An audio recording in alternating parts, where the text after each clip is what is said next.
Tudo bem, meu caro?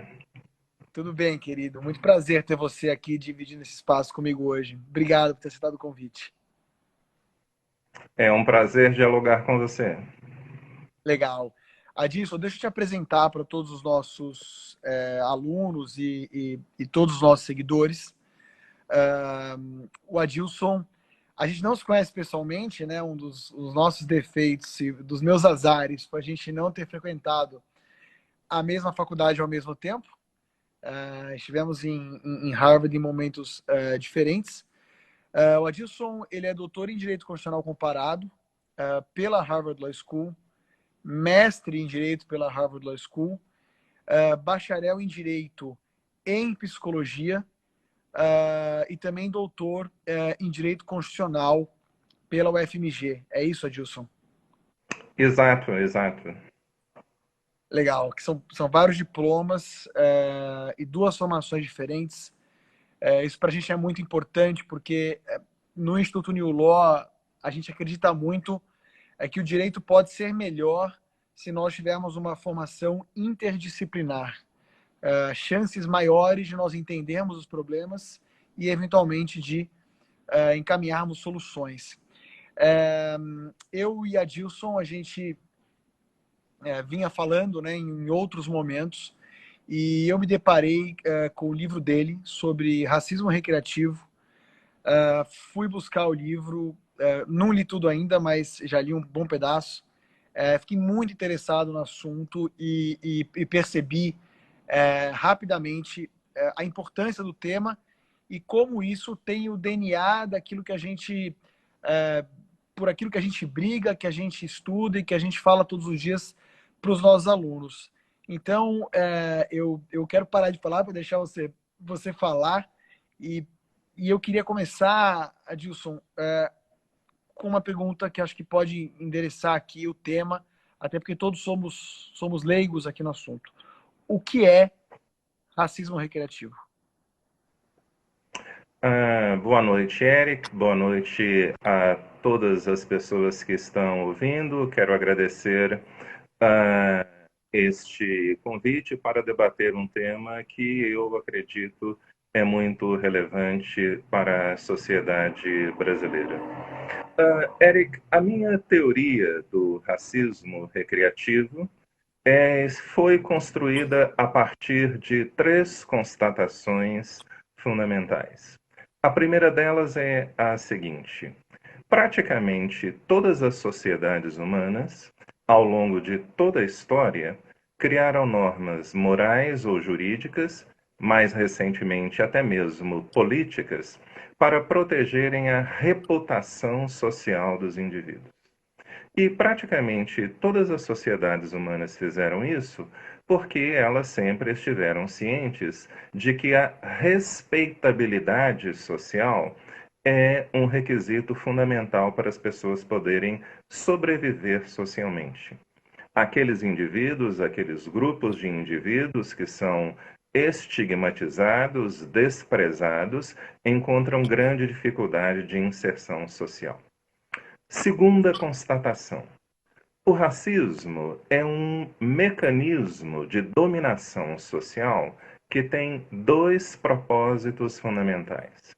O primeiro deles é a reprodução dos privilégios que sistematicamente beneficiam pessoas brancas. O segundo é garantir que a respeitabilidade social seja um patrimônio exclusivo de pessoas brancas. Para que os privilégios raciais que beneficiam pessoas brancas continuem sendo reproduzidos, a sociedade precisa ser continuamente convencida de que só pessoas brancas podem desempenhar funções sociais de maneira adequada, de que só pessoas brancas são atores sociais competentes. Terceira constatação: para que esse sistema de privilégios continue sendo reproduzido, membros de minorias raciais não podem, em nenhuma circunstância, ter o mesmo nível de respeitabilidade social que pessoas brancas têm. E é exatamente aqui que entra a prática individual, institucional e coletiva do racismo recreativo. O racismo recreativo é um tipo de racismo muito caracteristicamente brasileiro, que opera pelo uso estratégico do humor hostil, do humor racista. O humor hostil, o humor racista, permite que pessoas brancas e instituições controladas por pessoas brancas expressem desprezo, condescendência e ódio de pessoas contra membros de minorias raciais, mas ele também permite que essas pessoas brancas e que instituições controladas por pessoas brancas que fazem uso do humor racista mantenham uma imagem social positiva, porque elas partem do pressuposto de que o humor, em quaisquer situações, é sempre benigno. Sensacional. Uma das questões que me chamaram a atenção e pela qual eu acho a sua tese muito importante, e que está aí dentro do que você falou, mas eu queria pensar, porque eu acho que a gente tem que deixar isso muito, muito, muito claro, é que não sei se eu posso usar essa expressão, mas esse jeitinho brasileiro de ser racista, ele é muito insidioso porque ele cria, e você fala em algum momento no seu livro, uma espécie de racismo sem racistas. Você pode desenvolver isso um pouquinho mais para gente, Adilson? Uhum. Eric, os estudos sobre o racismo evoluíram muito ao longo das últimas décadas. Então, durante muito tempo, partiu-se do pressuposto de que o racismo tinha exatamente a mesma expressão, a mesma configuração, que ele operava da mesmíssima maneira em todas as sociedades e em todos os momentos históricos. Isso sempre ocorreu porque as pessoas sempre interpretam o racismo, o sexismo, a homofobia como discriminação direta, como uma manifestação da discriminação direta. Então, a discriminação direta pressupõe as ideias de intencionalidade e arbitrariedade. A discriminação direta é um tratamento desvantajoso, não é que tem por base um critério proibido por lei, tá certo? Então, essa tem sido a compreensão tradicional do racismo. Ele sempre opera não é como uma forma de discriminação direta. Bem, desde a década de 70 desde a década de 80, essa concepção do que seja racismo e também do que seja discriminação mudaram muito, não é? Então, o que dois autores norte-americanos, Winton e Omni, que escreveram um livro muito importante chamado Racial Formation in the United States, observam. Eles disseram o seguinte: olha, gente, nós acreditamos que esse conceito de racismo, como algo que opera da mesma forma em todas as sociedades e em todos os lugares, em todos os tempos históricos, não oferece elementos para nós compreendermos a complexidade da realidade natural. E eles desenvolveram, então, o conceito de projeto racial. E esse tema de projeto racial é interessante, é exatamente uma das perspectivas teóricas que eu utilizo no livro, porque as pessoas, né, os estudiosos, então, começaram a procurar identificar os diferentes mecanismos utilizados para a reprodução da dominação, no caso da dominação racial. E os mecanismos adotados para a manutenção da dominação social, ou seja, é importante que nós tenhamos em mente que o racismo tem um objetivo fundamental, que é garantir o acesso privilegiado ou exclusivo a oportunidades sociais e a recursos sociais. Ele pode assumir qualquer forma. Ele pode assumir, inclusive, a própria negação de que ele existe.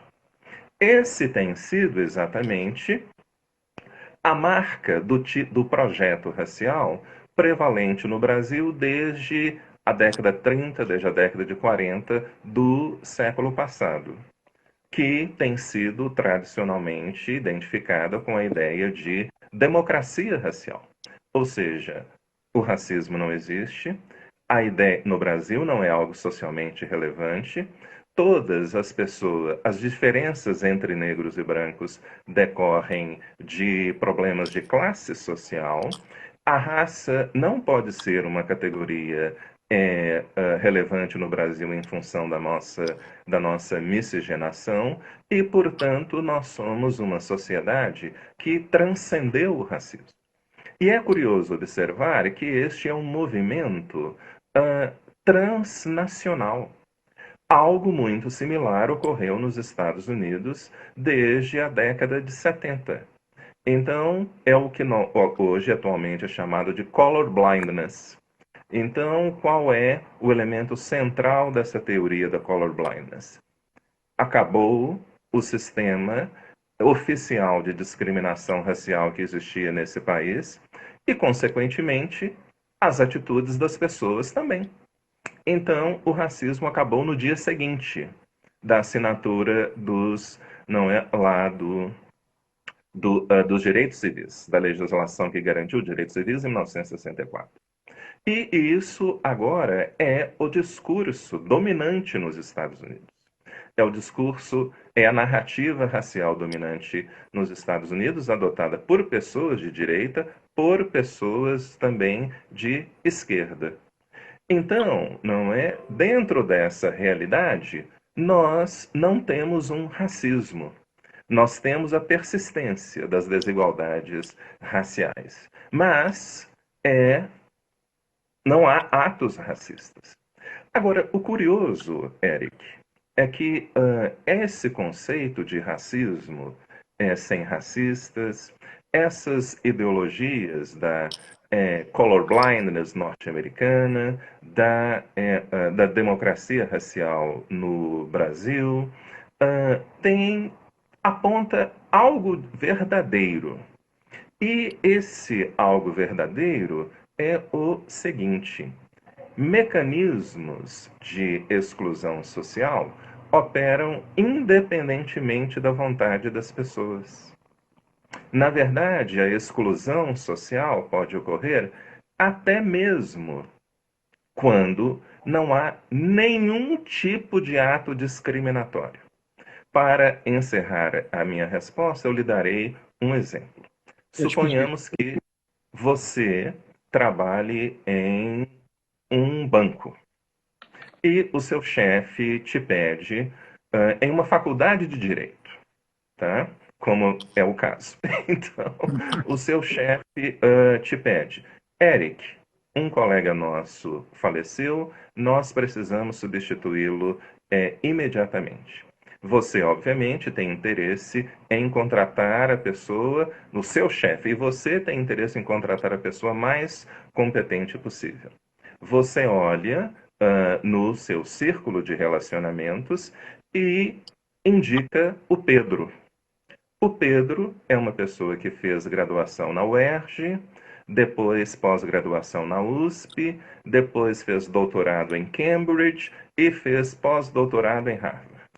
Ele já publicou inúmeros estudos, ele é contratado, todas as pessoas estão satisfeitas porque ele realmente é muito competente, tá? Bom, mas há um problema nessa história. Você, nessa situação hipotética, você é uma pessoa que nunca conviveu com homossexuais. ou porque você não gosta de homossexuais, ou porque mesmo, não é, admitindo a possibilidade de tratamento igualitário, mesmo defendendo o tratamento igualitário entre homossexuais e heterossexuais, você está convencido de que não tem nada em comum com eles. Então, você nunca estabeleceu vínculos próximos de amizade com pessoas homossexuais. Então, qual foi o motivo pelo qual Pedro conseguiu esse emprego? Foi porque realmente ele é a pessoa mais competente? Não. Ele conseguiu esse emprego porque ele é heterossexual. Se ele fosse homossexual, ele não faria parte do seu círculo de amizades. Então, embora em todo esse processo de escolha, de contratação, etc., e você definitivamente teve a preocupação desde o início de escolher a pessoa mais competente possível, e você realmente o fez, a exclusão social está sendo reproduzida. Porque negros, porque homossexuais, porque pessoas portadoras de deficiência física não têm acesso aos círculos de relacionamento que controlam acesso a essas posições de poder e prestígio. Eu adorei o seu exemplo. Obviamente não precisaria nem concordar com ele, mas eu concordo e muito.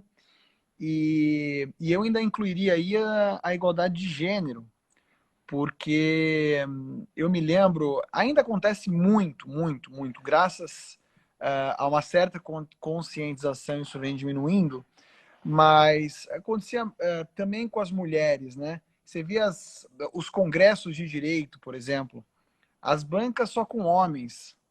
Por quê? Porque o sujeito chama a pessoa com quem ele toma o chopp, ou seja, a pessoa com quem ele se relaciona. E ele vai para o bar com os amigos. Então ele chama os amigos, que são todos homens, muitas vezes brancos e heterossexuais. Então a questão da discriminação ela vai se ampliando. Dá para dizer que também por isso as ações afirmativas são necessárias, Adilson? Com toda certeza, não é? Exatamente por isso ações afirmativas são necessárias. E veja, Eric, antes de nós entrarmos nesse debate sobre ações afirmativas, no debate sobre que medidas nós podemos tomar para combater os efeitos do racismo recreativo, nós precisamos primeiro fazer uma análise do comportamento humano, não é? De como as pessoas pensam, de como as pessoas raciocinam, a partir de que parâmetro as pessoas escolhem com quem elas vão se relacionar. Com quem elas vão se relacionar no espaço público e no espaço privado. Veja, Eric, uh, as teorias psicológicas sobre, as explicações psicológicas sobre o preconceito também encontraram uma evolução significativa. Então, na década de 50, o professor Gordon Allport publicou um livro clássico de fundamental importância chamado The Nature of Prejudice. E nesse texto, ele procura, não é, entender quais são as motivações psicológicas por trás de atitudes preconceituosas. Mas ele parte do pressuposto de que nós precisamos entender o preconceito de um ponto de vista individual. Então, para ele, o preconceito se expressa como uma ausência do dever que nós temos, que nós que vivemos numa sociedade democrática temos, de tratar cada pessoa como um indivíduo, cada pessoa como um sujeito singular. Então, essa pessoa tem preconceitos em relação aos outros, afirma o professor Gordon Allport, porque ela tem uma compreensão inadequada da outra pessoa, da história da outra pessoa, dos grupos que elas representam, etc. Desde a década de 70, psicólogos cognitivistas têm problematizado essa ideia. E eles afirmam o seguinte: o preconceito estereótipos fazem parte de como os seres humanos pensam, como os seres humanos raciocinam. Então, os psicólogos cognitivistas afirmam o seguinte: o psiquismo humano opera por um processo de classificação e generalização. Nós recebemos todo tipo de estímulo. Estímulos psicológicos, estímulos cognitivos, estímulos emocionais. E para que esses estímulos façam sentido, para que a nossa vida dentro do mundo faça sentido, nosso psiquismo, nossa mente, está sempre categorizando esses estímulos, inclusive, não é, as relações sociais, as pessoas com as quais nós nos relacionamos, a partir de categorias. E essas categorias são socialmente construídas. A raça, o sexo, a nacionalidade, a orientação sexual. E, uma vez que eu classifico as pessoas de acordo com essas categorias, eu passo a fazer generalizações sobre como aquelas pessoas são, sobre como eu devo me comportar em relação com aquelas pessoas, para que eu possa prever o meu comportamento quando eu estiver diante de uma pessoa daquela, né? Diante de uma pessoa ou diante de uma situação. Então, o nosso psiquismo cria estereótipos, cria protagonistas. Então, uma determinada pessoa, né? Então existe dentro das nossas mentes o que é uma mulher, existe o que é o negro, existe o que é o homossexual. E essas categorias, existe o que é o negão, existe o que é o japa, não é, para fazer menções a termos sempre presentes em piadas racistas. E o negão e o japa representam uma classe indiferenciada de pessoas. Então, todas as vezes que eu me tenho contato com pessoas negras, todas as vezes que eu tenho contato com pessoas de origem asiática, eu já parto do pressuposto de que todas essas pessoas têm as mesmas características. Então, não é? E essas reações são automáticas. Há um vídeo muito interessante sobre racismo institucional do governo do Paraná disponível na internet. Então, eles é reunido um grupo de pessoas brancas, profissionais de direitos, profissionais de recursos humanos. Uma pessoa mostra diversas fotos em pessoas em situações corriqueiras, primeiro de pessoas brancas e depois de pessoas negras. Bem, quando pessoas negras brancas, há essa pessoa, sempre atribuição de categorias positivas. Então, uma mulher branca dentro de casa é a dona da casa, um homem branco vestido de terno é um executivo. Um homem branco correndo está se exercitando. Quando eles mostram pessoas negras, o homem negro de terno, vestido da mesma roupa, com a mesma roupa, na mesma pose e no mesmo lugar, é um motorista ou um segurança.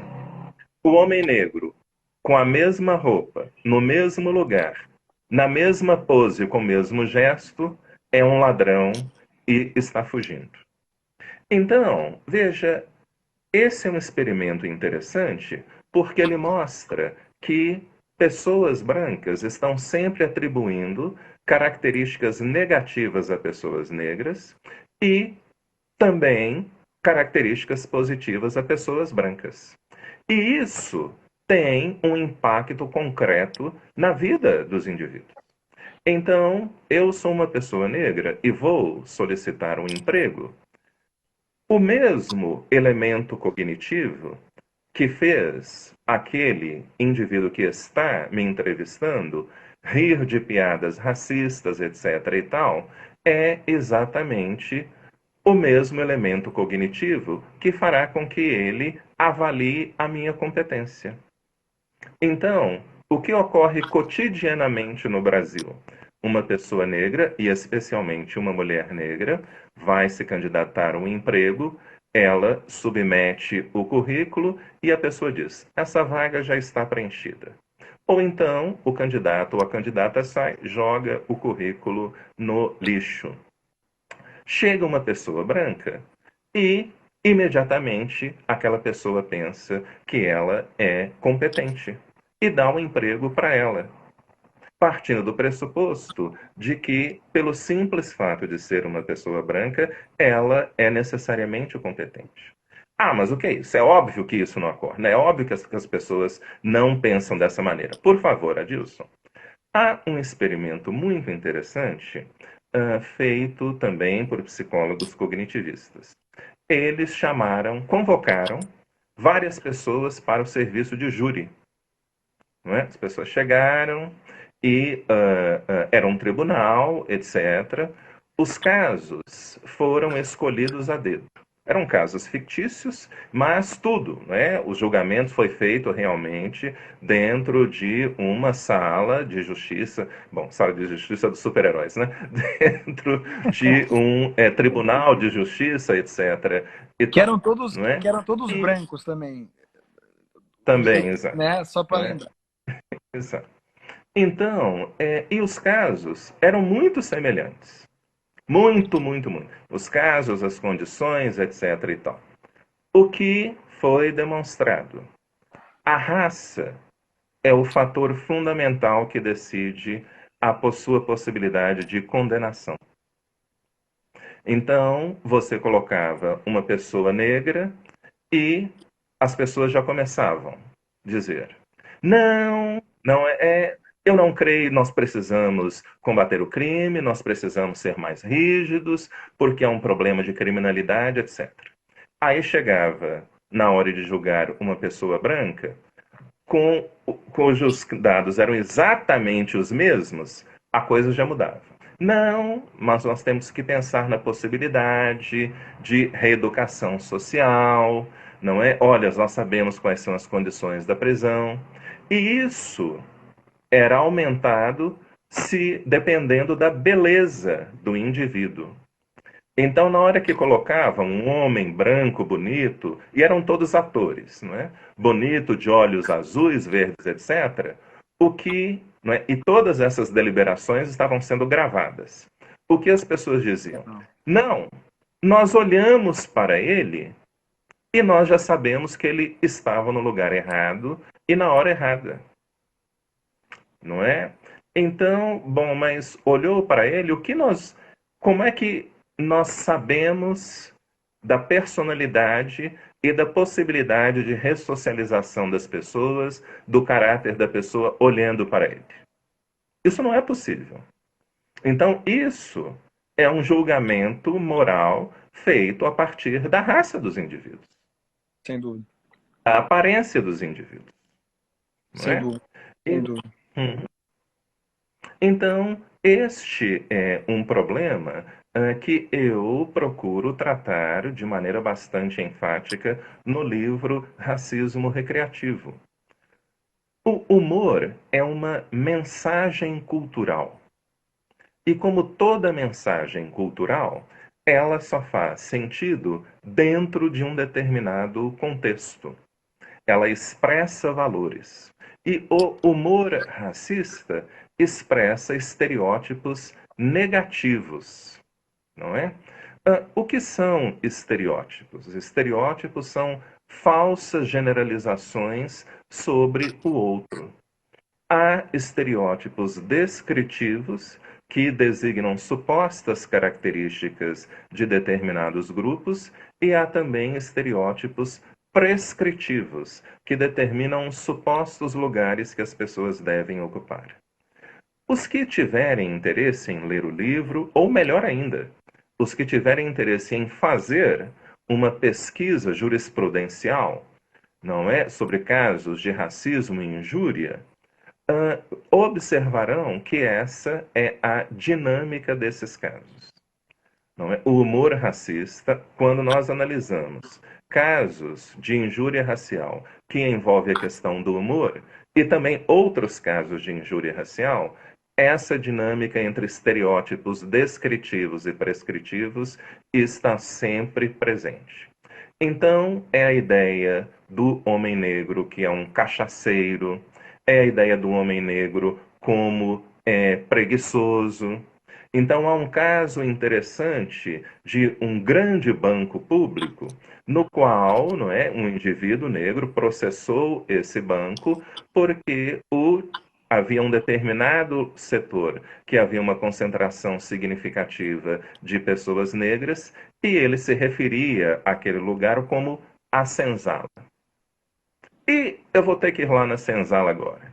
E o pessoal da senzala está querendo promoção. Veja só, vê se eles têm direito, vê se eles podem ocupar posições de comando aqui dentro.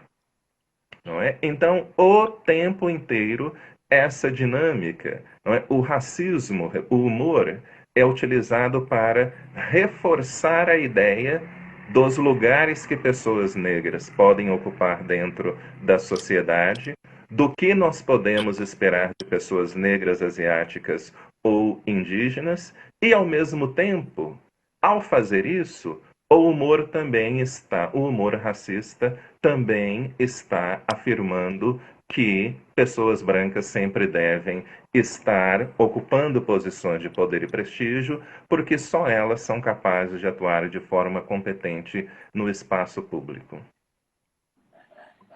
É impressionante, porque você ia falando e eu queria ressaltar, vejam, né? Vocês estão assistindo a gente, tem comentários super legais aqui. A Ana colocou a reportagem da Exame, que fala do vídeo do governo do Paraná. Então, quem quiser assistir, é só rolar aqui para baixo que tem o link. Tem vários depoimentos interessantíssimos da Jo Batiste. O Léo Romero fez um comentário. Léo, só verifica se não é fake news, tá? Toma cuidado. Eu vi esse post, mas eu achei uma coisa tão surreal que eu tenho esperança que seja uma montagem feita por outra pessoa. Mas me lembrou o que você estava agora dizendo, me lembrou muito, né, a constatação neurocientífica de como o cérebro funciona, né?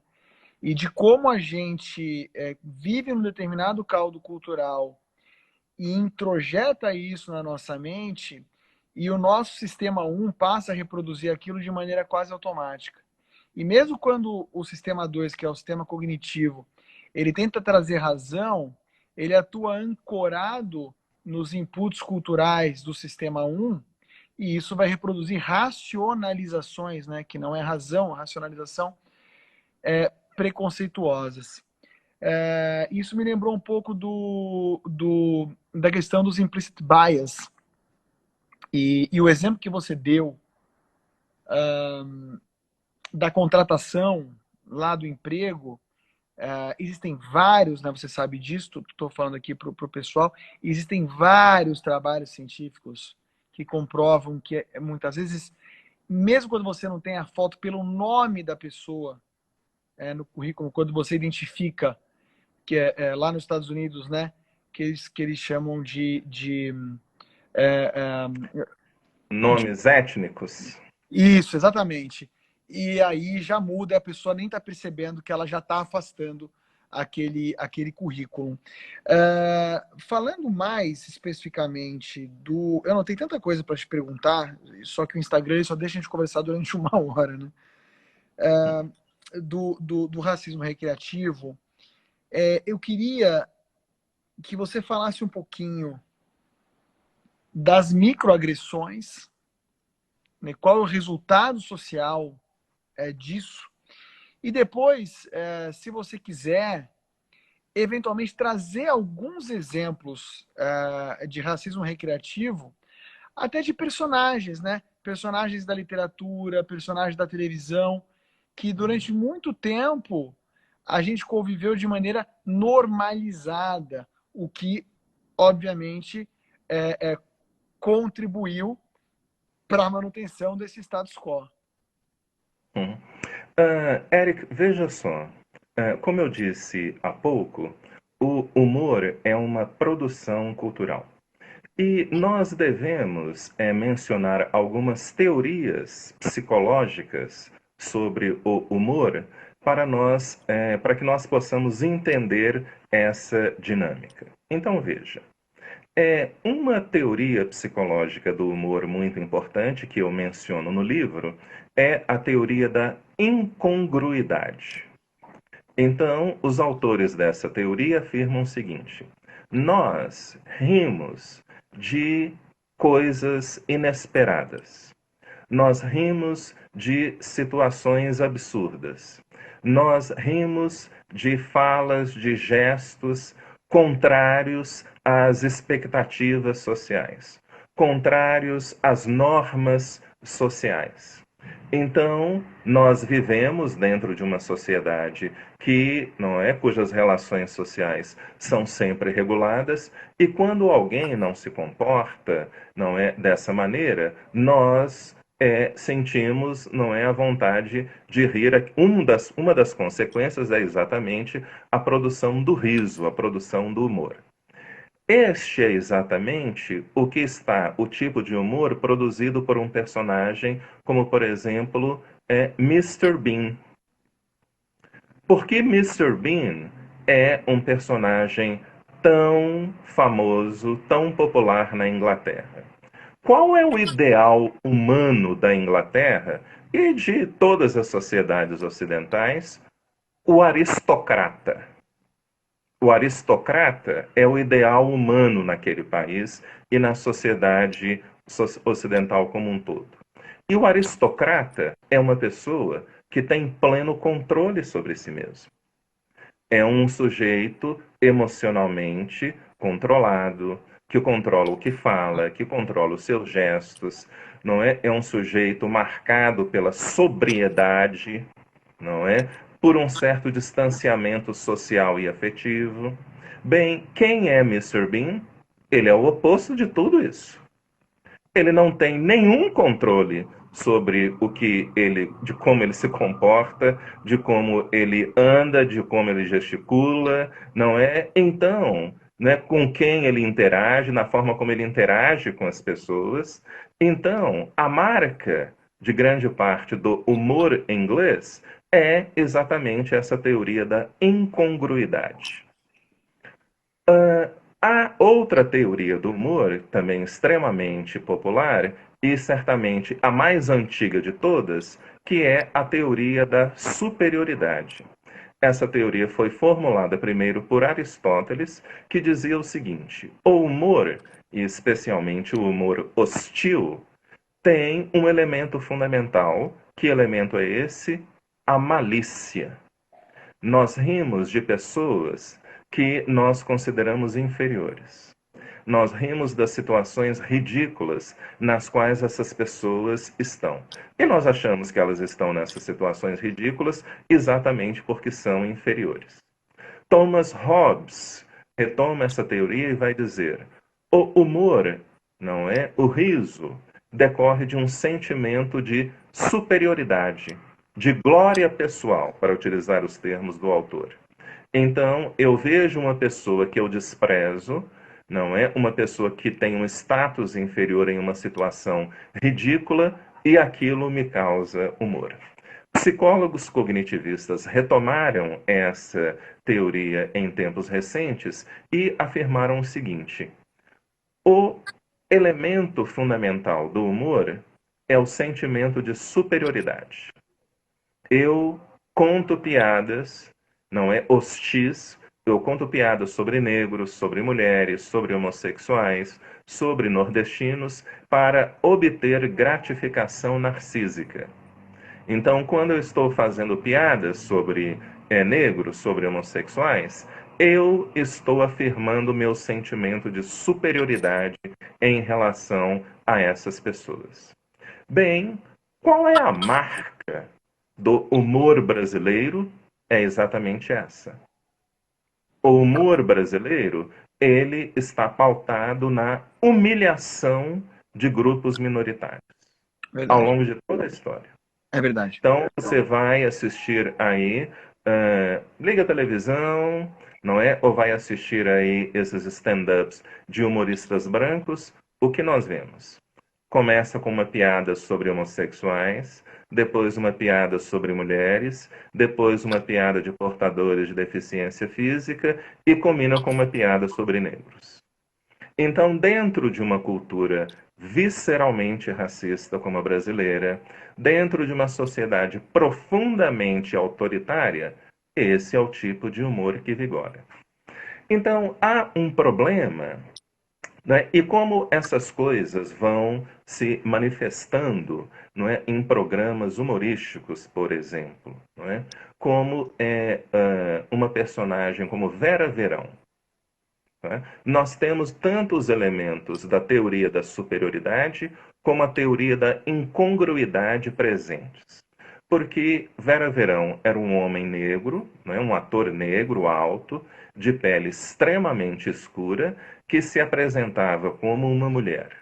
E o elemento cômico era exatamente a pressuposição de que, e ela obviamente só se interessava por homens brancos. Então, o elemento cômico era a pressuposição dela de que ela poderia ser objeto de desejo sexual de pessoas brancas. Não é? É a situação. Havia o elemento da incongruidade, porque também, obviamente, não é, eram sempre homens heterossexuais, não é, querendo, pressupondo, não é, e obviamente eles não estariam interessados na Vera Verão, porque não é, eles não têm interesses em homens, mas ela era sempre apresentada como uma mulher. Então todas as pessoas a viam como uma mulher. Então ali está presente o estereótipo da promiscuidade da mulher negra, o estereótipo da promiscuidade do homossexual negro. Está sempre, e era interessante a gente observar que esses homens brancos que se apaixonavam por ela, não é? E aí o riso era imenso, sempre faziam menção à pele escura dela. Não, porque essa sua pele escura. Então, não é? O que se fazia rir? Pressupor que alguém poderia deixar sentir atração sexual por uma pessoa com uma pele tão negra. Então, ao mesmo tempo, nós temos esses elementos da incongruidade e os elementos também da superioridade. Era o caso do Mussum. O Mussum quem é? A personificação do malandro, Excelente exemplo. né? Do cachaceiro, do Cachaceiro, cara né? que não gosta de trabalhar, que estava sempre tentando criar alguma estratégia para ficar na vida boa, para não ter que trabalhar e só beber. Ah, mas e daí? Não é? Qual o problema com isso? São personagens, etc. Não é? Só para fazer rir e tudo. Bom, a resposta é: leiam o meu livro, uma boa sugestão, ou, melhor ainda, acessem os sites dos tribunais regionais de trabalho ou os sites dos tribunais de justiça. Façam uma análise do conteúdo dos crimes de racismo e dos crimes de injúria racial. Os estereótipos raciais divulgados nesses programas humorísticos são exatamente os mesmos presentes nos crimes de injúria racial. Da indolência do homem negro, da indolência da mulher negra, da exacerbação da suposta sexualidade não é, da mulher negra, são exatamente da degradação moral, da inferioridade estética, sempre comparando pessoas negras com animais. E veja, não é? E por que eu afirmo que o racismo recreativo é um tipo de discurso de ódio? Porque este não há nenhuma outra ofensa, nenhuma expressão de ódio maior do que essa. Você comparar um ser humano a um animal. E por que essa é a maior ofensa? Porque você está dizendo que essa pessoa não tem capacidade cognitiva, não tem capacidade moral para fazer parte da comunidade política, para ser reconhecido como um ser humano, para ser reconhecido como um sujeito de direito. E nós não precisamos ir muito longe para lembrarmos que todas as formas, todos os genocídios que existiram na história da humanidade são sempre precedidos por quê? Exatamente estereótipos dessa natureza. A comparação de membros de minorias raciais, de minorias religiosas, de minorias étnicas a animais, a insetos, especialmente a insetos. A insetos, eu me lembro bem de uma, quando eu estava em Israel e estava no Museu do Holocausto, e eu me lembro de eles mostrando revistas em quadrinhos, né? Que eles desenhavam os vermes com o estereótipo do judeu, uma coisa muito, muito agressiva. Outra coisa que eu estava aqui pensando também, né? Na semana em que morreu o Little Richard, né? É curioso como eu fiquei olhando e falei assim, gente, o sujeito praticamente inventou o rock, compôs aquelas músicas todas e não se deu assim muita relevância para a morte dele. E impressionante a diferença de relevância que se dá para ele, por exemplo, comparando Elvis Presley, né, que era o protótipo do homem branco, heterossexual, enfim. Isso vem até os dias de hoje. É uma coisa assim de arrepiar. Eu tenho uma dúvida, e eu acho que é legal colocar isso, porque as pessoas têm dúvidas, né? E alguém perguntou aqui, como que você muda a cabeça de um juiz branco, né, para julgar um caso como esse e tal. Eu acho que fazendo isso que a gente está fazendo aqui também. E, obviamente, com as ações afirmativas e mudando toda a estrutura. Porque se é estrutural, né, a gente tem que mudar a estrutura. Mas aquela questão, eu não sei nem o nome disso, tem um nome, mas isso já apareceu em site, já apareceu na televisão, porque é um fenômeno desse momento de pandemia, que são vários vídeos diferentes em que você tem um caixão que é carregado no ombro por um grupo de nigerianos, que parece que na Nigéria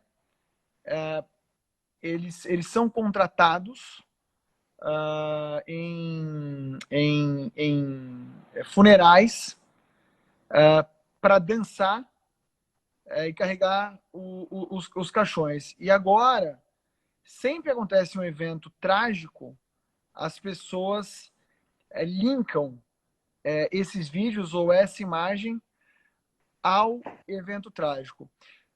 Você acha que esse é um exemplo, ou pode ser considerado um exemplo de racismo recreativo?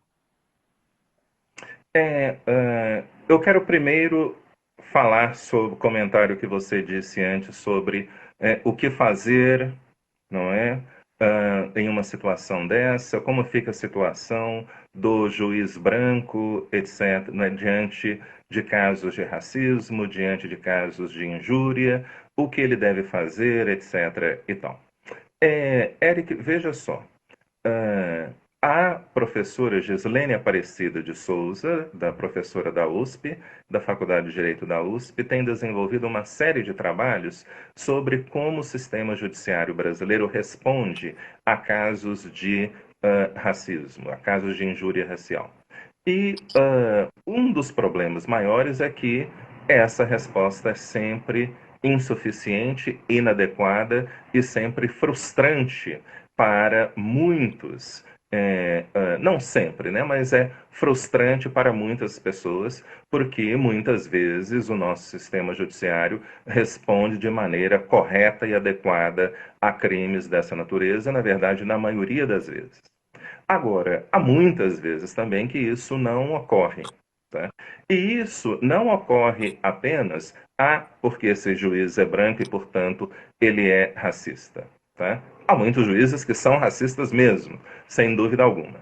Mas Isso ocorre também porque as pessoas não têm qualificação mesmo, né? Nós temos no Brasil um problema estrutural da formação dos operadores do direito. Temos. Então, veja, eu passei 12 anos numa faculdade de Direito, na verdade em duas, 12 anos na faculdade de Direito da UFMG, entre graduação, mestrado e doutorado. Eu nunca vi uma única pessoa, um único professor, me explicar o que é discriminação. Nunca. Nunca vi um único professor falar isso. Então, esse debate que eu estou trazendo nesse livro é um debate que faz parte dentro de um campo do direito, que é o direito antidiscriminatório. Então, nós que somos operadores do direito, nós precisamos criar disciplinas. Nós precisamos primeiro produzir, não é sobre isso, e nós precisamos introduzir essa disciplina de direito antidiscriminatório nas escolas, né, como uma disciplina independente, como uma disciplina específica, que tem um objeto de estudo específico, e isso precisa ser universalizado. Então, não é apenas, porque ele é racista. Não. Né? Algumas vezes é mesmo, tá? Mas a maioria das vezes é porque essas pessoas não têm compreensão teórica, teórica adequada de qual é a dinâmica social desses sistemas de dominação. Então, é importante deixar isso muito claro. Muito Isso bom. não é só um problema de atitude individual. Na vasta maioria das vezes, é um problema mesmo de ausência de reflexão teórica sobre isso, e isso é um problema que começa nas faculdades de direito. Em relação, eu não assisti esse vídeo, então eu não sei do que se trata, tá? Realmente não sei qual é o que está no contexto e tal. Mas agora é muito comum as pessoas, não é, retirarem as coisas, não é, dentro do contexto específico e começarem a reproduzir imagens, filmes, etc, para e atribuir um novo sentido àquilo. E é muito possível que isso ocorra mesmo, que isso seja, não é, mais uma expressão do que é o racismo recreativo. E para nós sabermos se realmente isso está ocorrendo, nós precisamos responder a seguinte pergunta: quando uma piada se torna racista? Isso ocorre quando ela contraria a expectativa que todos os membros de uma comunidade democrática têm de serem tratadas com dignidade. E ser tratado com dignidade significa ser tratado, ser reconhecido como uma pessoa capaz de atuar de forma competente no espaço público. Então, se a minha expectativa de respeitabilidade social está sendo, é, uh, está sendo atacada, está sendo desrespeitada por meio do humor, e se esse humor muito claramente tem como objetivo, além de reproduzir estereótipos, mas também de reproduzir a ideia de que só pessoas brancas merecem ser respeitadas, então sim, esse é um caso de racismo recreativo. Excelente explicação. Esse vídeo ele passou até em rede nacional, em alguns canais de televisão. Então é muito difícil, às vezes, até você se livrar dele, né? Esse é um outro debate também interessante, porque vai muito da nossa reação, quer dizer, se não houvesse uma reação positiva e uma repetição de certas coisas que andam daqui para lá, elas não existiriam, não se reproduziriam, porque não haveria os incentivos para que isso acontecesse. Acho que é um papo que a gente pode bater também um outro dia. Eu tenho que ir caminhando para o final, porque senão eu fico desesperado da conversa acabar assim de repente e o Instagram derrubar a gente. Eu queria, de verdade, Adilson, te agradecer muito porque é uma conversa como essa, é a reprodução de muita coisa que eu acredito, de forma e conteúdo. O conteúdo óbvio, né? E leiam um livro do Adilson. Ele faz parte de uma coleção chamada Feminismos Plurais, coordenada pela Adilson, que é sensacional. O nome do livro é Racismo Recreativo. E também de forma, assim, da maneira como a gente aborda essas questões, porque os argumentos não jurídicos são muito fortes, os argumentos científicos são muito fortes. E acho que eles ajudam muito a aproximar a gente de um lugar melhor. Quer dizer, você vê essa abordagem aqui, ela trouxe análise empírica, né? Então tem estatística, ela trouxe psicologia, ela trouxe neurociência, ela trouxe sociologia. Não é o direito, não é uma lei, como você bem mostrou, falando da cegueira racial nos Estados Unidos. Quando muda a lei, o comportamento não muda automaticamente. O direito não decreta que uma coisa vai ser de um jeito só porque botou ali na Constituição ou botou em algum lugar. Então, a gente precisa de todas as ciências comportamentais. Mas, acima de tudo, de novo, eu queria te agradecer muito, muito, muito. Eu queria dizer para todos que a gente vai gravar essa live, ela vai ficar gravada, na verdade, e depois a gente vai botar no IGTV do Instituto New Law. E depois eu vou te mandar uma cópia também, Adilson, Eric, pelo WhatsApp. então, perfeito. Então, antes de nós terminarmos, antes do Instagram cortar, eu gostaria de fazer algumas indicações bibliográficas. Claro. Porque todas as vezes que nós estamos falando de direitos de minorias, sempre aparece alguém dizendo que é identitarismo, que é alguém defendendo a própria causa, que isso não tem base, que isso é um puro subjetivismo. Então, eu quero primeiro indicar esse livro que fala sobre os usos políticos do humor racista na história do Brasil.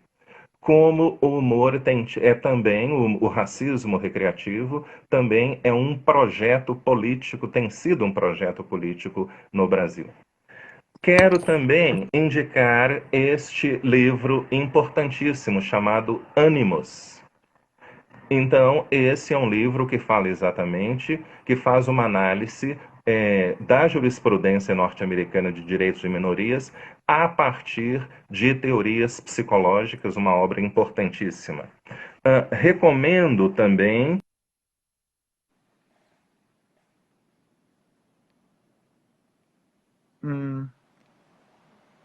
O Adilson travou. Voltou. Eles vão derrubar em 30 segundos, mas voltou.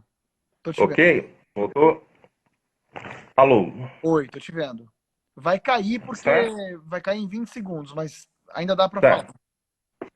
E eu recomendo também o meu livro, Pensando como um Negro, ensaio de hermenêutica jurídica, no qual eu abordo. Voltamos. Ok. Não queremos Então, parar. então, eu também acho importante ler este livro aqui, tá? Biased. Este livro é muito interessante e ele foi escrito por uma professora que é uma psicóloga cognitivista, que também trabalha com neurociência, e essa pessoa faz um apanhado de dezenas e dezenas de pesquisas desenvolvidas sobre pesquisas psicológicas desenvolvidas sobre vieses, sobre preconceitos e como isso molda a nossa percepção do mundo, como isso molda a percepção do outro. E esse livro é importante porque ele tem esse caráter prático. Ele utiliza todo o conhecimento dessas pesquisas ao problema da polícia, do comportamento de policiais, sobre como policiais devem se comportar, etc. e tal. Obviamente, há o livro clássico de Gordon Allport, tá? The Nature of Prejudice ainda é uma referência fundamental nos estudos sobre o preconceito, nos estudos sobre estereótipos, então eu recomendo muitíssimo esta obra. Também quero falar sobre esse outro livro chamado Race on the Brain, que também é uma referência importante sobre a discussão que nós acabamos de ter. E para os que nós falamos sobre a questão de direito antidiscriminatório, há essa obra de minha autoria, que também o que é discriminação, que fala sobre diferentes teorias de discriminação, diferentes da psicologia social do racismo.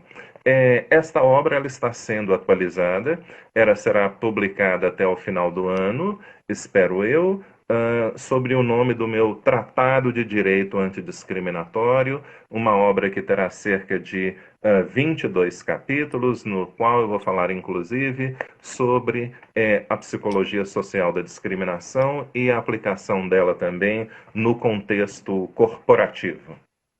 Que questão Então, sensacional. são essas indicações que eu gostaria de Sensacional. fazer. Quando você foi falar na live anterior, né, que a gente estava, do Pensando como um Negro e Assim, do seu livro atual, travou e logo depois caiu. Acho que vale a pena mostrar de novo.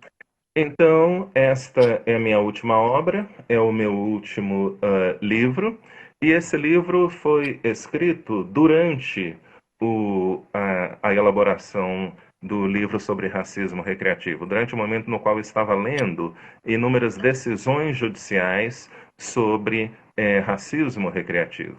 Eu parei de escrever aquele livro e escrevi este, porque achei importante aliás, né, achei essencial que nós discutamos qual é o papel da inserção social dos indivíduos no processo de interpretação jurídica, de como o meu pertencimento, o local no qual que eu ocupo dentro das diferentes hierarquias sociais determina a forma como o sujeito interpreta a norma jurídica.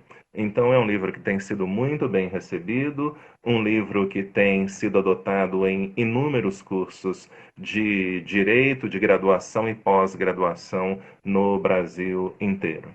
Então, eu creio que essas leituras serão suficientes, não suficientes, pelo contrário, né? Serão o ponto de partida para a análise das relações entre psicologia cognitiva, sobre direito antidiscriminatório, e direito penal, direito constitucional, direito societário e vai por aí afora.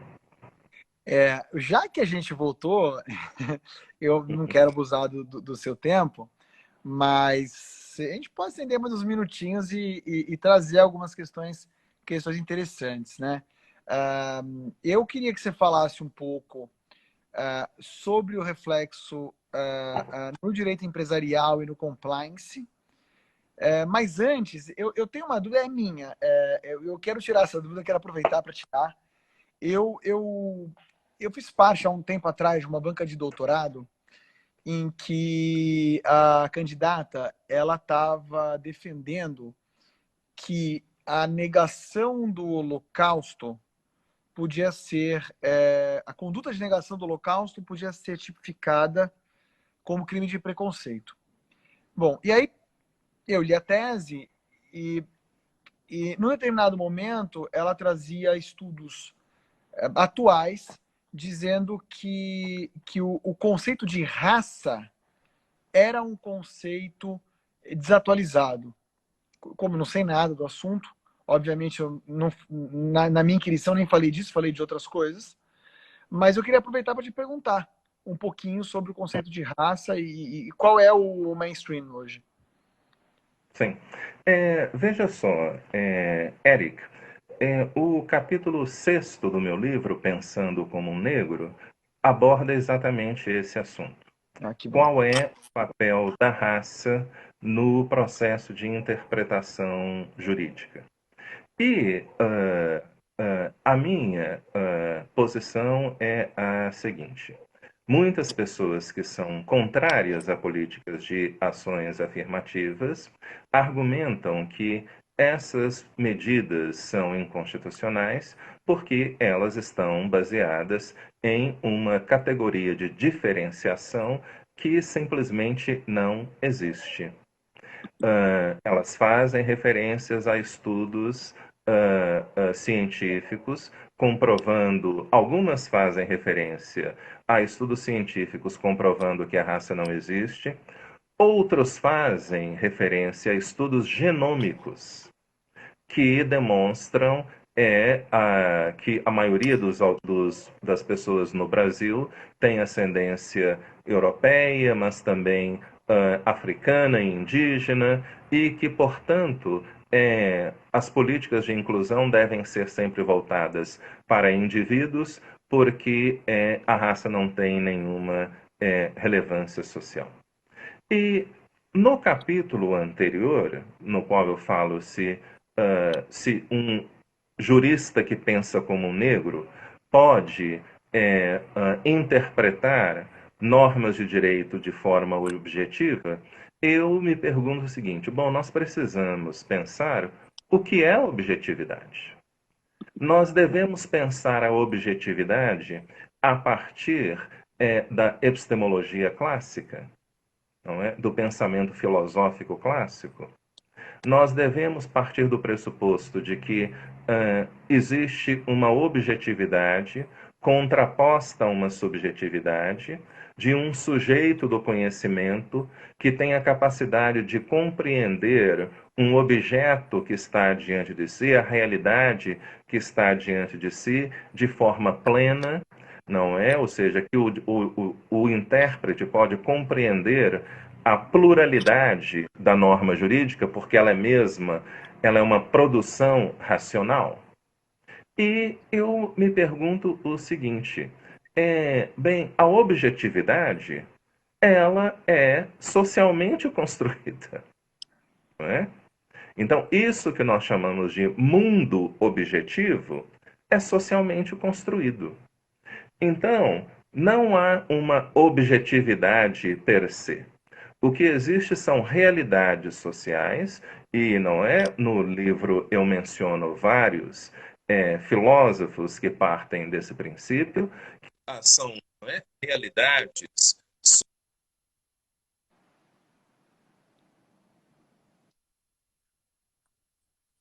construídas dessa forma. E uma dessas construções sociais é exatamente a raça. A raça pode não ser uma realidade biológica, mas os processos culturais de racialização são. Ah, certo.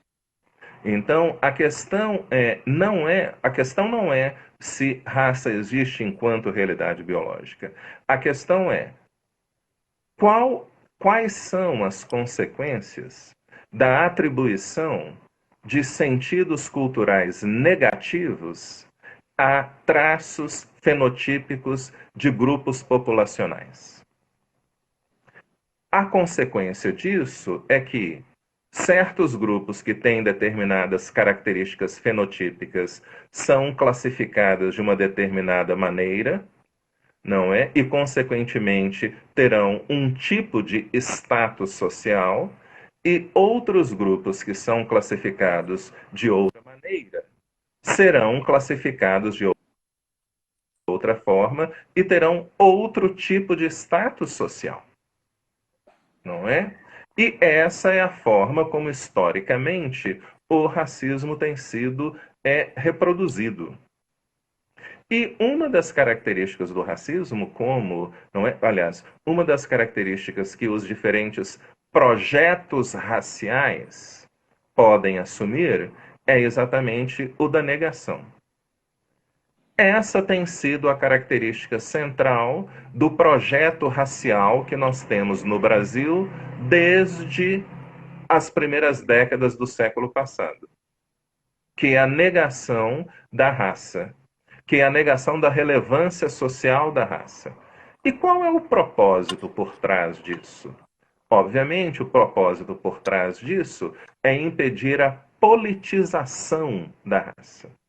É impedir que as desigualdades raciais se tornem um objeto de mobilização política.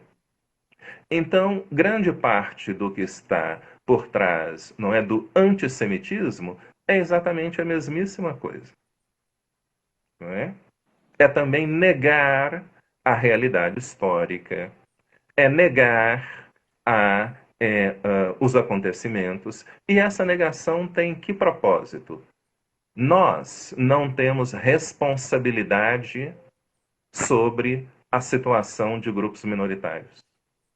Nós não temos responsabilidade, então o status privilegiado que nós brancos temos, que nós cristãos temos, não tem nada a ver com a situação que negros têm. Não é? Então, se negros estão numa situação de exclusão, então o problema é dos negros. São eles que não gostam de trabalhar, são eles que gostam de tomar cachaça, que só ficam preocupados com samba.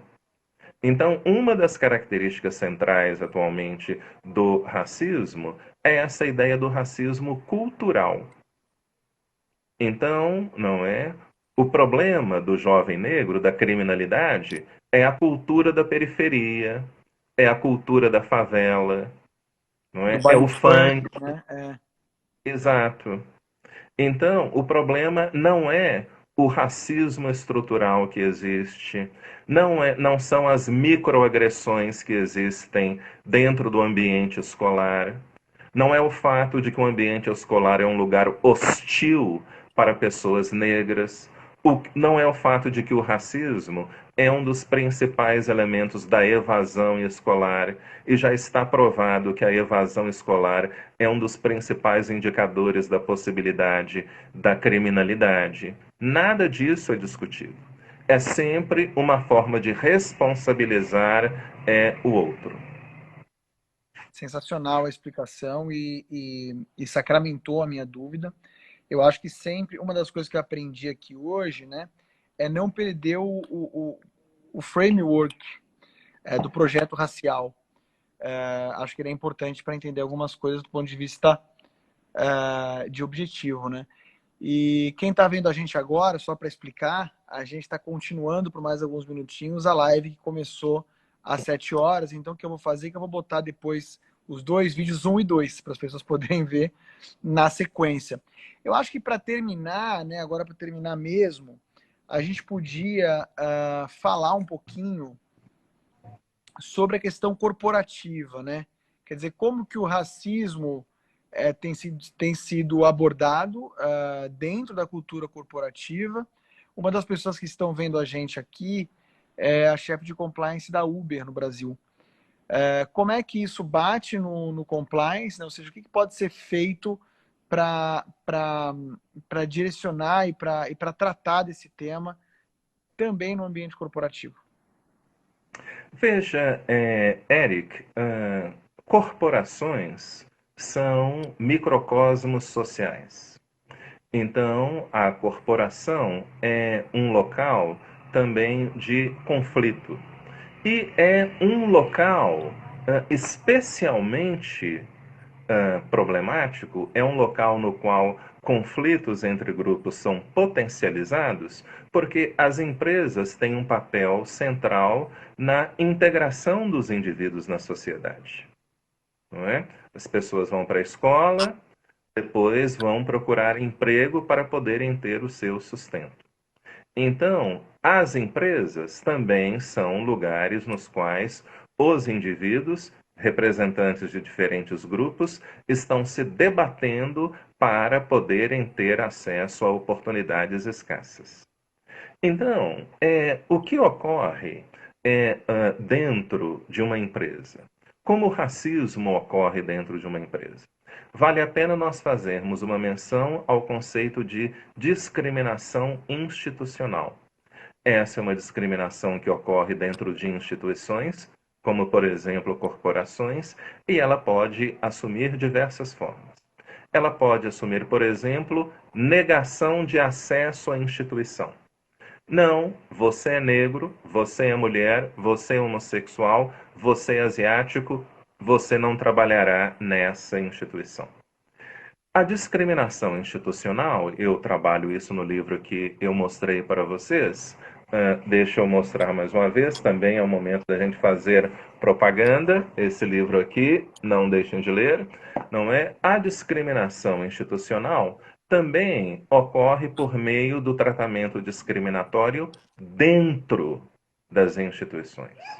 E esse tratamento discriminatório assume as mais diversas formas, como, por exemplo, empecilhos das pessoas à promoção.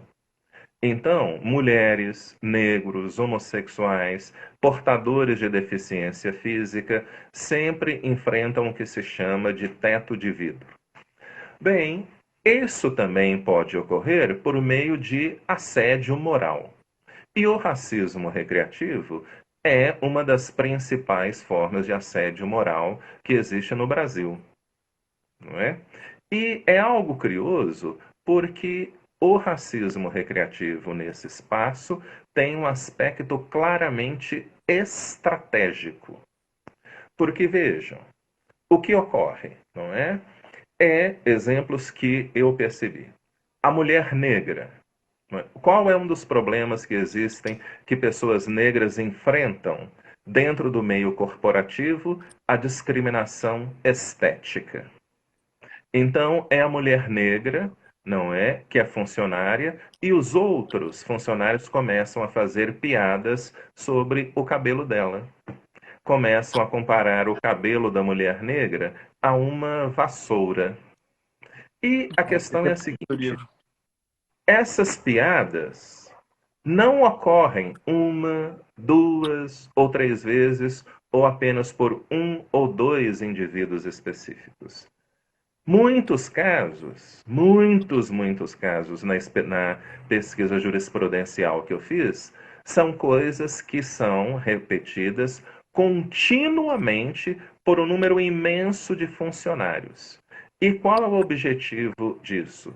Tornar o ambiente de trabalho hostil para forçar aquela pessoa negra a pedir demissão para que aquela empresa se torne um ambiente branco. A pessoa negra pede demissão, uma semana depois tem uma pessoa branca no lugar dela. Tem o familiar branco, o filho branco, o amigo branco, o esposo branco. Então, o caráter estratégico aí do racismo recreativo ocorre de que maneira? Tem que propósito? Reproduzir a supremacia branca. Esse é o propósito do racismo recreativo em todos os lugares, mas especialmente dentro do ambiente corporativo. Eu tenho um caso, por exemplo, né, e é importante nós observarmos que essas situações, elas geralmente não são apenas os outros funcionários. Muitas vezes isso ocorre com as pessoas que fazem parte da estrutura de comando. Então, há um caso que eu menciono logo no início do livro, de um grupo de gerentes que se vestiram como membros daquela seita supremacista branca da Ku Klux Klan para constranger os seus funcionários negros. Obviamente, os funcionários negros reclamaram e foram todos despedidos. Não é? Então, é uma série e quando foram o que eles disseram? Não, isso não foi racismo. Isso simplesmente reflete a atmosfera descontraída que existe dentro da nossa corporação. Não é? Então, a ideia, não é, de compliance está ligada ao conceito de governança corporativa. É basicamente impossível de separar uma coisa da outra. E o que a ideia de governança corporativa determina? Que todas as empresas, principalmente empresas de grande porte, devem estar empenhadas em criar uma política institucional, não é, baseada na ideia de respeitabilidade entre todas as pessoas. E, portanto, fazer o possível para eliminar práticas discriminatórias que ocorrem dentro do ambiente de trabalho. Então, isso requer um longo e cuidadoso processo de sensibilização dessas pessoas. E o problema com a antidiscriminação deve ser também um elemento central da reflexão sobre compliance. Porque nós ficamos só quando nós estamos falando sobre compliance, nós sempre estamos falando sobre certos tipos externos de stakeholders, não é de partes externas interessadas, não é que é conformidade com a legislação, com agentes de governo, etc. Mas essa reflexão no Brasil não inclui a questão da antidiscriminação. Não é? Isso não existe em nenhum livro sobre governança corporativa e compliance publicado neste país. Em nenhum.